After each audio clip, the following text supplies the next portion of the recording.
আনন্দপুর গ্রামে রূপা নামে একটি মেয়ে ছিল। সে তার বান্ধবী সোনালীর সাথে খেলতে যাওয়ার পথে একদিন দেখতে পেল সোনালীদের বাড়ির রাস্তার সামনে একটি পাখি কাঁদছিল। রূপা পাখিটার কাছে গিয়ে তাকে জিজ্ঞাসা করলো, এই যে পাখি, তুমি কাঁদছো কেন? তুমি আমার সাথে আমার বাড়িতে চলো। তারপর পাখিটি রূপাকে আস্তে আস্তে সবকিছু বলতে থাকে। আমি খাবার খুঁজতে খুঁজতে অনেক দূরে চলে এসেছি। এখন আমি আমার বাসা কোথাও খুঁজে পাচ্ছি না।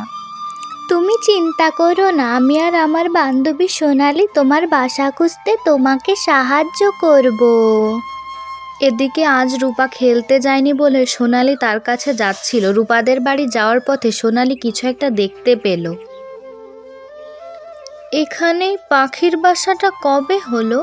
হয়তো রূপাও জানে না। দেখি আমি আজ গিয়ে রূপাকে এই কথাটাও বলবো। এই রূপা, তুই আজ খেলতে এলি না কেন?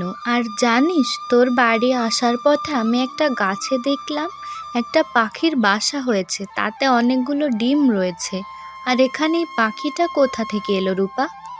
সোনালি, তুই চলে এসেছিস। জানিস, এই পাখিটা না খাবার খুঁজতে খুঁজতে অনেক দূরে চলে এসেছে। ওর বাসা খুঁজে পাচ্ছে না। আমি ওকে বললাম তুই আর আমি দুজনে মিলে ওর বাসা খুঁজতে ওকে সাহায্য করব। রূপা, আমি আসার সময় যে বাসাটা দেখলাম তাতে কোনো পাখি ছিল না, শুধু ডিম ছিল। আমার মনে হয় ওই বাসাটাই হয়তো ওই পাখিটার।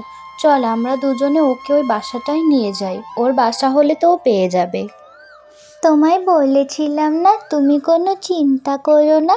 আমি আর আমার বান্ধবী সোনালি তোমার বাসা খুঁজে দেব। এখন তুমি তোমার বাসা খুঁজে পেয়েছো, তুমি এখন খুশিতে থাকো।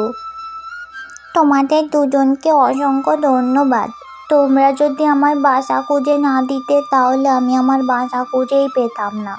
তোমাদের যদি কখনো আমাকে দরকার পড়ে আমাকে ডেকো, আমিও তোমাদের সাহায্য করতে চলে আসবো। তারপর রূপা আর সোনালী আবার একসাথে খেলতে চলে এলো।